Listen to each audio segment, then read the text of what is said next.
En un momento crucial para nuestra región, el futuro del Valle de San Nicolás pende de un hilo. Se habla de progreso, pero ¿a qué costo? ¿Estamos realmente preparados para las implicaciones de un área metropolitana? Hoy y en las próximas semanas tendremos a los líderes y voces más influyentes que valientemente alzan su voz y advierten sobre los peligros ocultos de esta propuesta. Desafiaremos las narrativas, exploraremos los riesgos y buscaremos la verdad juntos.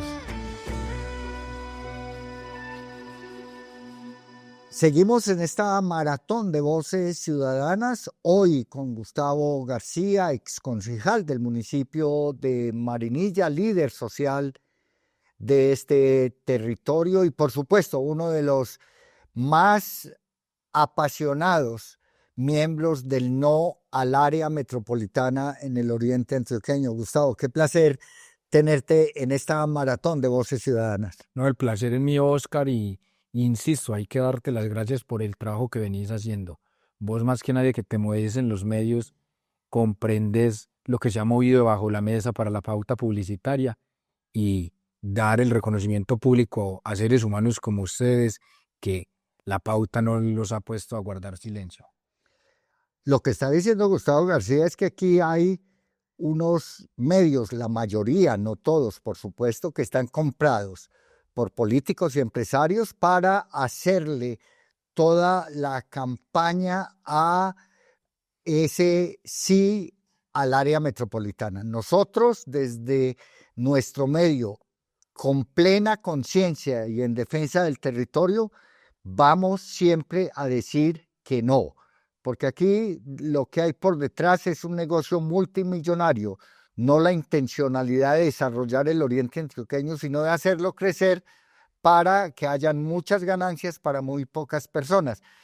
Gustavo, ¿cuál es su posición como líder social de este territorio frente al área metropolitana? No, definitivamente nosotros lo hemos dicho, el área metropolitana es el esquema asociativo más anacrónico que existe. Esto quiere decir que es el esquema asociativo más viejo, es el esquema asociativo que está fracasado a nivel mundial. Ninguna ciudad hoy se planea en torno a acelerar el fenómeno de la metropolización. Ninguna ciudad en el mundo, ninguna. Lo que pasa es que ha sucedido históricamente en Colombia que si a la gran mayoría le va mal, a un grupo reducido, muy pequeño, le va muy bien, económicamente hablando. Eso es lo que sucede en estos momentos en el oriente antioqueño nuevamente, la historia del país donde unos pocos se benefician del caos que ocasionan en la gran mayoría de habitantes. Y eso va a generar problemas sociales grandísimos y desplazamientos. Es que hay un problema soterrado y escondido ya en el fenómeno de metropolización del oriente, que algunos líderes sociales lo han manifestado, pero algunos lo hemos dicho también. Lo decimos sin temores. El altiplano del oriente antioqueño es un lavadero de dinero del narcotráfico. Esto ha hecho que ese lavadero de dinero se dispare el precio de los inmuebles, se dispare el precio de la tierra, se dispare el precio de los arriendos. Entonces hay gente que finalmente tiene toda la disposición de volver esto una gran metrópoli, porque su negocio no es si a futuro se van a vender o no se van a vender esas habitaciones, o todo lo contrario, va a aparecer quien lo compre, pero aparece quien lo compre ¿qué? Producto de la economía ilegal, va a tener esa posibilidad de comprarlo. Pero entonces el poblador, el nativo, quienes construimos este oriente antioqueño, nuestros abuelos que hicieron los acueductos rompiéndose en las manos, a pica y pala, cada vez más desplazados, porque son incapaces, con los precios que les propone la entrada de esos dineros ilícitos al oriente, sobrevivir en su propio territorio.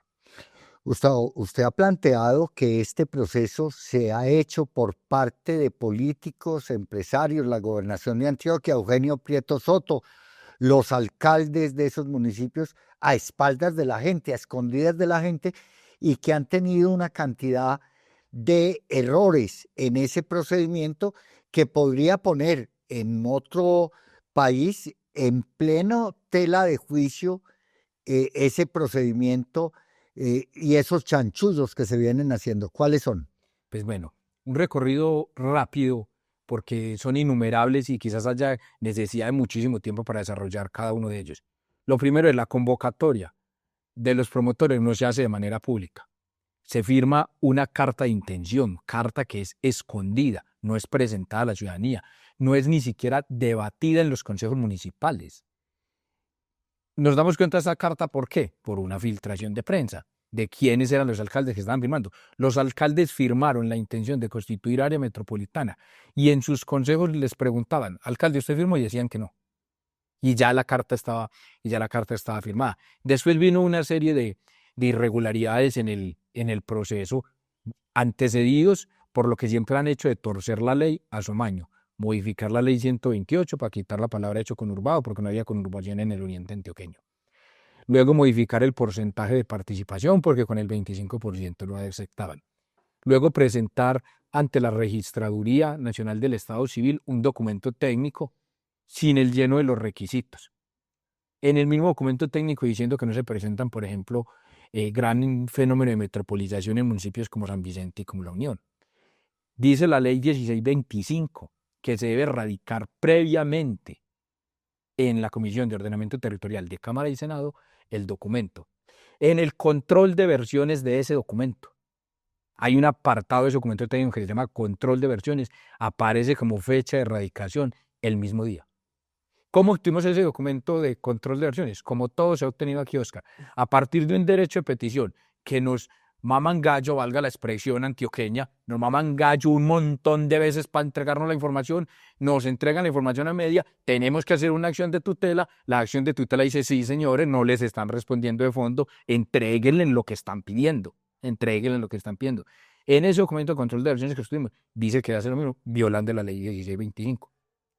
Y la última de las irregularidades, no porque sea la última que hicieron cometer, sino la más reciente, votan el concepto de ordenamiento territorial de Cámara y Senado, violando el reglamento interno del Congreso, Ley Quinta de 1992, artículo 93. El artículo 93 de la Ley Quinta de 1992 prohíbe sesionar simultáneamente. En el marco de esa sesión se les dice, venga, es que ya se abrió la sesión en plenario. Tenemos el acta de esa sesión. Un congresista dice en el acta de esa sesión, es que ustedes cuando les conviene invocan la ley, cuando no les conviene no la invocan. ¿Qué es ese tipo de discusión para una problemática de ese calado que estamos dando? Pero entonces, ¿qué dice el artículo 93? No se puede sesionar de manera simultáneamente. Enviamos un montón de derechos de petición a la Secretaría del Senado para que la Secretaría del Senado nos diga cuándo se abrió la sesión plenaria del 2 de abril, que se votó el concepto. Nos responden mal el derecho de petición. Hacemos un recurso de insistencia, nos responden mal el recurso de insistencia. Conclusión, tenemos que volver a hacer una tutela, tenemos que volver a entutelar. ¿Y qué dice? Este acto es supremamente importante. ¿Qué dice Oscar? De acuerdo al software, el registro de asistencia se abrió a las 09:09:26 de sesión plenaria del Senado. El registro de asistencia de sesión de Cámara se abrió a las 08:47. El concepto se votó entre las 09:56 y las 09:58. El registro del Senado se cerró a las 4:17 de la tarde. Quiere decir que entre las 09:26 se estaba sesionando en plenaria hasta las 09:58 que se estaba sesionando en comisión donde se votó el registro. ¿Qué ha dicho la sentencia C724? Por la cual se cayó el fuero penal militar. Dice, una sesión se entiende abierta cuando, valga la redundancia, se abre el registro. ¿Por qué? Porque es que además es natural, Oscar. Entonces, si una sesión solamente está abierta cuando se conforma quórum, pues ¿cuándo se va a conformar quórum si todos los congresistas están en comisión y no van a ir a la sesión plenaria para que no se conforme quórum? Eso que estás diciendo, Gustavo, puede tumbar todo el procedimiento de la convocatoria a esa consulta popular del 9 de noviembre. Es que la resolución de registraduría nace viciada. Nace viciada porque está sobre un concepto que no fue obtenido en uso de legalidad. Esto significa que la Comisión de Ordenamiento Territorial del Senado induce a un error de legalidad al registrador, que lo hemos avisado, pero también el registrador delegado para asuntos electorales ha dado pinitos de querer trabajar a las velocidades que le interesan a los promotores del área. Ejemplo, para sustentar lo que estamos diciendo. El 26 de diciembre, el registrador delegado para asuntos electorales le envía correspondencia a la gobernación de Antioquia diciéndole: no me hiciste llegar los conceptos de ordenamiento territorial de Cámara y Senado. Para continuar este proceso, hágamelos llegar. Tenía la Registraduría Nacional del Estado Civil la facultad para, como un negocio entre amigos: hey, parcero, te falta esto, vení, pásame esto. No funciona el Estado Social de Derecho así. Tenía que decir que no se habían cumplido los requisitos. Pero adicional de eso, luego emite el registrador delegado para asuntos electorales, por los cuales quien les habla tiene una querella en la Procuraduría, tiene una denuncia en la Fiscalía contra el registrador delegado para asuntos electorales. Emite un documento diciendo que se cumplieron los requisitos sin haber llegado el concepto de la Comisión de Ordenamiento Territorial de Cámara, cuando él mismo, el 26, había dicho: venga, es que esto es un requisito. Entonces, ahí estamos en esa discusión. Parece que todo el mundo quisiera hacer oídos sordos al montón de irregularidades que se cometen para llevar la gente a una consulta para el área metropolitana en el Oriente. Amigos y amigas de esta maratón de Voces Ciudadanas, estamos con Gustavo García, ex concejal del municipio de Marinilla, líder social del Oriente Antioqueño y uno de los promotores de No al Área Metropolitana. Gustavo, yo quisiera, porque le he escuchado en varias oportunidades, su concepto sobre esa pantomima hecha por políticos y por alcaldes, en cabeza del alcalde Jorge Rivas de Río Negro, de que renuncia al poder de veto que tiene por ley ese municipio dentro de la ley de áreas metropolitanas. ¿Qué opina de eso? Bueno, lo primero es que cuando se hizo ese acuerdo de gobernanzas, que además se hace nuevamente a escondidas, les decimos: ese acuerdo de gobernanza no tiene validez jurídica, porque cualquier estudiante en primer semestre de Derecho sabe de la pirámide normativa. Es decir, yo no me siento con Oscar aquí en un tinto como amigos y decir: venga, vamos a desconocer la ley. Eso no tiene sentido. Pero entonces, como primero no fueron capaces de sostener el argumento que durante años negaron, que existiera poder de veto. Como no fueron capaces de sostener el argumento, después quisieron, con un acuerdo de gobernanza que no tenía ningún sentido, torcerle el cuello a la opinión pública. Como no fueron capaces, presentaron un proyecto de ley que además no hicieron lobby para que se tuviese la discusión, por lo tanto se archivó, pero en esta legislatura volvieron y lo presentaron, que tampoco van a hacer lobby, pero la historia nos dirá, para modificar supuestamente el poder de veto. Error. Nuevamente le mienten a ustedes, orientales. El poder de veto no está consagrado solamente en el artículo 19, porque ese proyecto de ley que presentan tiene una modificación expresa solamente al parágrafo del artículo 19 de la ley 1625/2013. El poder de veto está consagrado a lo amplio y largo de la ley 1625. Ejemplo concreto: el artículo 23, numeral 7 de la ley 1625/2013, dice que cuando no se haya aprobado el plan metropolitano, el presupuesto, exactamente sobre lo que hay poder de veto en el artículo 19, en el parágrafo, el alcalde metropolitano lo podrá hacer por decreto. ¿Quién es el alcalde metropolitano? Es el alcalde del municipio núcleo. Y bueno, cuando no se haya aprobado. ¿Y cómo se aprueba? No se aprueba por mayoría simple, se aprueba por mayoría absoluta. ¿Qué es mayoría absoluta? Es decir, si 8 alcaldes constituyen el área metropolitana, así no vayan, se necesita la mitad más 1 de los votos. Entonces, en este montón de leguleyadas que se le volvió típico a los políticos de este país, reventar quórum o iría a ser entrar y salir de las sesiones, o sea, esos los únicos. Todos los colombianos trabajan jornadas de más de 8 horas, 12 horas. Estos tienen que trabajar 2 días a la semana y no les alcanza para asistir a una sesión. No les da el tiempo. Pero bueno, entonces ese es el nivel de esfuerzo de los padres de la patria. Entonces, como se les volvió típico, ¿qué van a hacer? Una forma de aprobar por decreto el plan metropolitano va a ser nunca constituir la mayoría absoluta. Al nunca constituir la mayoría absoluta, El alcalde lo va a aprobar por decreto porque se lo permite el numeral 7 del artículo 23 de la ley 1625. Ese es un poder de veto. Otro poder de veto es el que aparece expresado en la ley cuando dice el plan metropolitano tendrá mayor jerarquía que los planes básicos de ordenamiento territorial. Otro poder de veto es cuando de las atribuciones de la Junta Metropolitana es que los municipios tengan que adecuar sus planes básicos de ordenamiento, sus esquemas de ordenamiento territorial, dependiendo del municipio, al plan metropolitano. El poder de veto está regado por toda la ley, porque es que la ley 1625, en su esencia, es un sistema centralista que configura el poder en torno a un solo municipio. Entonces tendría que modificar la ley 1625 en su integralidad, y cuando modifique la ley 1625 en su integralidad, se va a dar cuenta que entonces lo que necesita del Oriente no es un área metropolitana.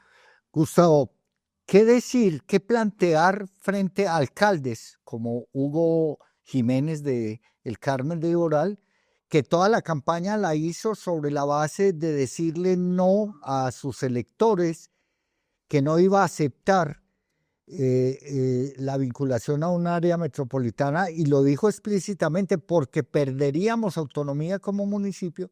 Y luego, cuando ya es alcalde, negando el por qué fue elegido, pues es el primero que firma la carta de intención. Bueno, lo primero es que ante la incapacidad técnica y argumentativa de los promotores del sí, han preferido esconderse a este tipo de debates que los deja en evidencia.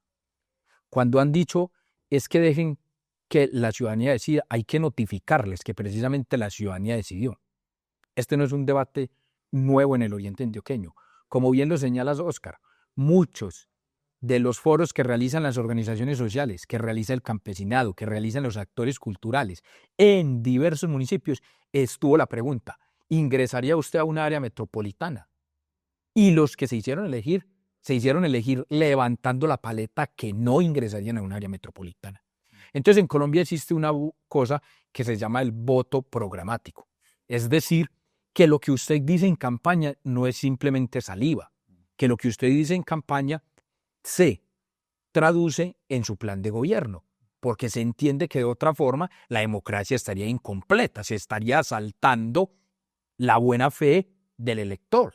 Porque yo para qué voy a decir una cosa en campaña y luego cuando me elijo voy a hacer otra. La mayoría ya decidió en las urnas. La mayoría decidió por aquellos mandatarios que levantaron la paleta y no al área metropolitana, que hoy ellos sean unos traidores a la ciudadanía que los votó. Es una cosa radicalmente distinta. Están traicionando la mayoría que los votó. Y saben tanto de esta traición que, insisto, en el análisis que veníamos haciendo de cómo han firmado a escondidas y nunca le han dado la cara a la ciudadanía. Siempre aplazan el debate con la ciudadanía. Incapaces ustedes, promotores del área metropolitana, de dar un debate.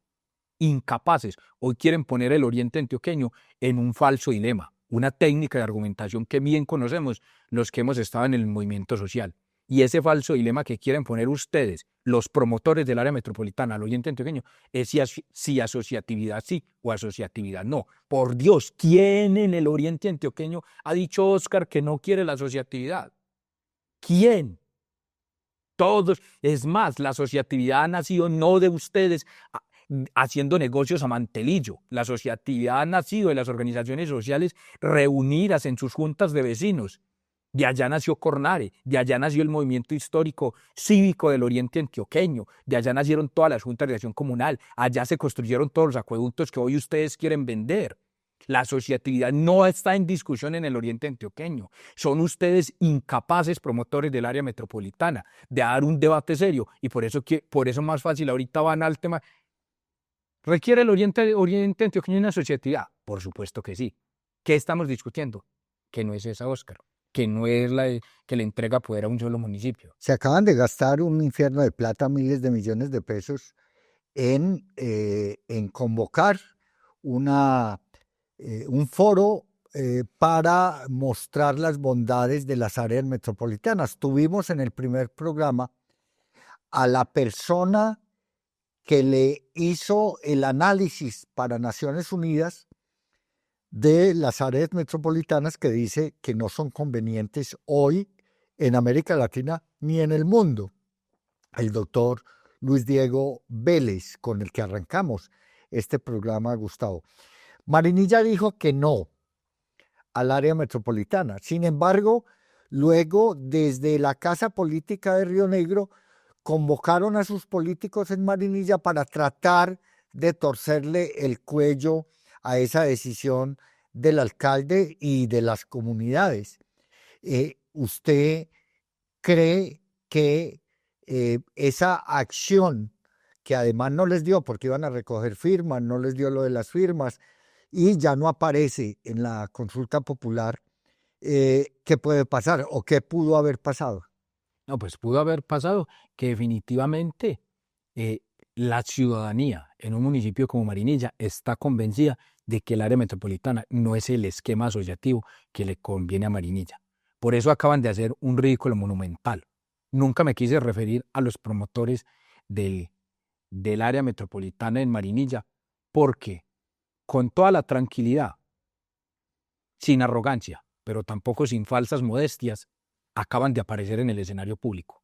No están en el nivel de quienes llevamos 20 años dando esta disputa en el oriente antioqueño. Y la historia se los acaba de mostrar. Si hubiesen tenido la fortuna de que sus ideas tenían respaldo social en Marinilla, hubiesen recogido las firmas. Salieron, como dice la canción, con el rabo entre las patas, porque no fueron capaces de recoger las firmas. Fueron incapaces aún de recoger firmas.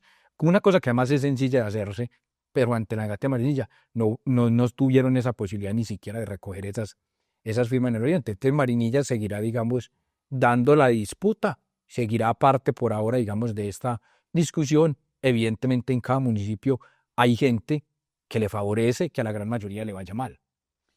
Gustavo, han dicho los promotores y concretamente el doctor Eugenio Prieto Soto, que ahora parece un camaleón jugando entre movimientos y entre partidos, que aquí hay 50 comités, se constituyeron ante la registraduría unos 50 comités, 17, 18 por el no y unos 30 y pico por el sí. ¿Qué tiene usted para decir al respecto? No, pues es que es además otra burla a los orientales. Vinieron los diputados de Creemos, que no tienen asiento en esta región, que no saben lo que pasa en esta región, pero servirles al gobernador de Antioquia, servirles al alcalde de Medellín, a constituir comités en 8 municipios. Los diputados de Creemos, y no fue que constituyeron comités con sus bases sociales, incapaces de tener bases sociales que le apuesten a eso. Y que no son de aquí esos diputados. Exacto, pero incapaces de tener ciudadanos de a pie viviendo en el oriente antioqueño, vinieron a poner su nombre ellos a constituir comité. 8 municipios del oriente antioqueño tienen comité, decía el área metropolitana, en los cuales sus nombres son los diputados actuales de Creemos. Imagínense qué incapacidad. No quiere decir que Creemos no tenga votos en el oriente, por supuesto que los tiene, pero nadie ante este adefesio va a venir a traicionar a su propia gente. Entonces les tocó a ellos venir. Cosa similar pasó con políticos de Río Negro a ir a constituir comités ellos mismos. ¿Y dónde están los comités del CIE al área metropolitana? Pues las juntas comunales, los acueductos, las organizaciones sociales, los que siempre hemos estado aquí en el territorio, los que no vinimos a inventar qué hay que suceder con el territorio. La gente de la cultura. La gente que sabe qué va a pasar con el territorio. La gente que conoce las tales bondades del área metropolitana del Valle de Aburrá. Les digo la bondad más específica del área metropolitana del Valle de Aburrá. La mentira histórica que le hicieron al municipio de Barbosas y Don Matías. Prometerle cuando iban a constituir el área metropolitana que iba a tener un relleno sanitario para 11 municipios. Hoy lo tiene para 46.